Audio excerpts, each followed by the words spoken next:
Welcome to the Bethel Church Sermon of the Week. For more information about this podcast and other resources, visit ibethel.org. A number of years ago, our youngest son was still living at home, and he was going to college, and we talked in the spring, and he said, I was thinking of moving out, but I decided I'm going to stay home another year, and so I can keep working. He's paying his way through college, and he thought that'd be better off financially doing that. And so I said, I think that's good. And so he did that. Went to school in the spring and the fall, somewhere around August. I hadn't been thinking about it. On the Saturday, I was sitting at the dining room table, and he walks through the dining room area, and all of a sudden I think, I haven't heard him say anything about registering for school in the fall. And so I say, Brendan, have you registered for school in the fall? And he goes, no. Okay, I was expecting a little bit more than that. And so I go, have you registered? And he goes, no, I've decided I'm going to apply for some scholarships, some grants, and go again in the spring. And I think, oh, okay. And he walks off. And as he walked off, Lori's standing in the kitchen listening, and I said, did he sound a bit upset? He was really abrupt in his answers. And she goes, yeah, I did sound upset. So a little while later, he walks back to the dining room, and I say, Brendan, were you upset when I asked those questions about school? And he says, he thinks about it. This is important because he was thoughtful. He was careful about this. And he said, well, I'm not really upset, but he says, I think I just feel like it's not okay for me to fail in your eyes. Oh, wow. That was news to me. That was bad news. That was not good news. I had no idea that he felt that way towards me, his father. I didn't think of that way. I didn't think of him that way. I saw him as really dependable, really reliable, really intelligent and skilled. But I went ahead, and even though I knew it would be a challenge, I jumped into the conversation, and I asked him, why is that? Why do you think you feel that way? And again, he thought for a while. I want to say this so I don't forget it. I found out later the reason he was hesitant to tell me is he thought it would destroy me, telling me. And he said, I think the reason is that back when I was young and some of the ways you talked and acted, I felt like I had to do things just like you, or I wasn't good enough. I was a failure unless I did just like you. And we talked, and eventually he gave an example, and he said, like, for instance, you'd be teaching me how to do the yard work, and you'd give me show me how to use the weed eater, and then you'd hand it to me, and I would do a little bit, and you'd take it back, and you'd do a whole bunch. It's like, I have to do it just like you, or it's not good enough.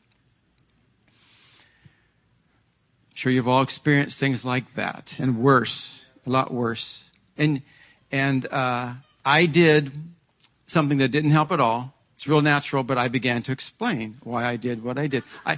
I couldn't remember that exact situation, but I knew why I did things like that. I actually had something intentional in my mind, and I explained how I thought that was a good way to teach and model, et cetera, blah, blah, blah. It didn't help at all. And we're talking, going back and forth, and I'm actually getting frustrated. I'm thinking, man, we are not connecting at all in this conversation. And so I thought I'll pull out one of my counseling tricks. And I thought, I really try not to do that in my family, but I thought, I'm going to just try saying something empathetic. And so I made a statement that I thought he would understand and make him feel understood. And a few sentences later, he goes, Dad, I don't think you've heard one thing I've been trying to tell you today. And so we're going back and forth. I honestly felt so frustrated. I was thinking to myself, I actually do this for a living. People come to me to help work out their problems, and they pay me, and I can't do it with my own son. And I was getting so frustrated. Eventually, I did something I don't think I've ever done before or after in a relationship. I stood up, started to walk away, and I said, I can't do this anymore. And then from the table, he's sitting down at the table, and he goes, Dad, don't walk away. Sometimes I mess up. Except he didn't say mess up. He didn't say mess up. He actually said a word I'd never heard him say before, but it got my attention. We were shocked. But he didn't say mess up. But honestly, I heard something in there that I hadn't heard in the whole conversation. And that was, number one, I really want this relationship with you, Dad. And number two, I know I'm at fault here too. I just hadn't heard that yet. I know I've done things wrong too here. So it actually softened me, and I started to walk back, and I really, it was a scary thing to walk back. We know parents can hurt kids. I don't know if kids know that you could hurt us too. You hurt parents too. We're all basically at heart, we're tenderhearted.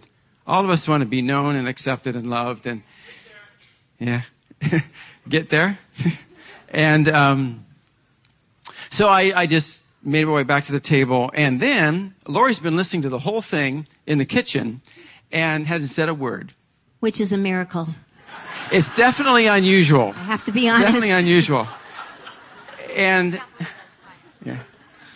And so I sit down and I begin these steps to reconciliation. Brendan didn't know. And I go, oh, yes, we teach these things to lots of people. We have to do them ourselves. And we've done this in our relationship and still continue to do it. But so it's 5 steps. The first one is just a statement. Oh, and there's some instructions at the beginning. You go through these 5 steps and you be clear, but as concise as you can be. No, don't be long-winded in this. If you say too many words, you're going to hit a sensitive issue. When there's hurt you're dealing with, be as concise as you can be, just enough to be clear, and 0, no explanation or justification for your behavior, for the things you did that hurt them. That's hard to do. It's hard not to justify and explain ourselves. So the first step is, so I'm talking to Brendan, the first step is I would answer, this is what I did that was wrong or that was hurtful to you. I see some of you taking notes. You can get all of this on our website if you want. There's free downloads. You can get to nothinghidden.com along with the other resources that are available to you. And so this is what I did that was wrong, that was hurtful. Second step. This is the pain that I put you through because of what I did. I have to figure out words that describe that I understand how it affected you and how it hurt you. And then 3, this is how I feel, or what I feel for you, knowing that I put you through that. And then 4th is a statement of repentance, which says, I promise to do all I can with God's help to not hurt you this way in the future. And then 5th, finally, you look the other person in the eye and say, will you forgive me for all this pain that I put you through? And it's not just the behavior, but it's all the effects that come from the behavior. So I begin this process with Brendan, and I say something like this. So Brendan, what I think I did is I talked to you in ways and acted in ways that communicated to you that all I cared about was you doing things the right way and doing them the way I did. And you had to do them the way I did them, or it wasn't good enough. And he goes, yeah. So I went on to the second step and said something like this. So you've gone through all these years having feelings of insecurity, wondering if you'd do good enough, wondering if you could measure up and be like me, wondering if you'd be a failure, just feeling insecure about life. And feeling insecure about how you do as an adult. And even as I'm saying these things, I'm remembering things that he would say that always made me wonder, why would he say those? He would say things like, oh, I don't know how good I'm going to be at making money for a family, things like this. And I never put it together. But as I'm doing through these steps, I'm remembering some of these things. And I finished going through, and best I can, explaining and describing the hurt, what he suffered literally for years. And then I went on to the third step and just said, Brendan, I just feel really bad. I am sorry you've had to feel this and go through this all these years. And at that point, Brendan put his head in his arms on the table and began to sob. And I went over and put my arm around him. After a little while, he sat up and he put his arms around me. And he said, Dad, I love you. I said, Brendan, I love you too. Didn't even get to the stage of, I promised to change this. It was behavior that had really changed already. And it was old stuff, but it still needed to be reconciled. It was still there. It was still working. And honestly, the forgiveness was given in hugging each other and saying, we love each other. You know, our relationship changed that day. Brendan's a really sensitive guy. I'm actually more of a truth person. He's more of a feeler. And he's just a sensitive person.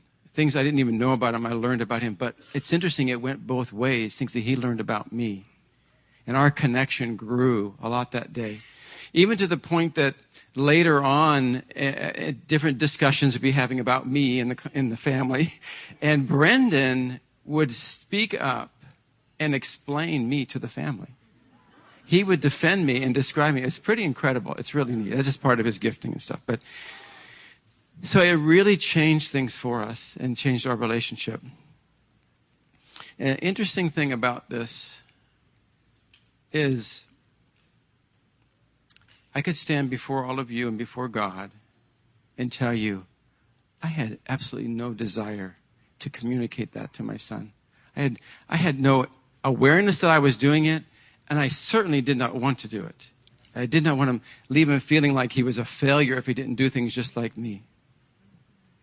And I could have defended myself, and I could still be defending myself to this day, and he would be left in his pain. And he would still be wondering about me as his father and what I really think of him, what I really feel about him. It wasn't about wrong in a situation. It was about just hurting him. But that has brought us so much closer together and has given us a relationship that we'd never had before.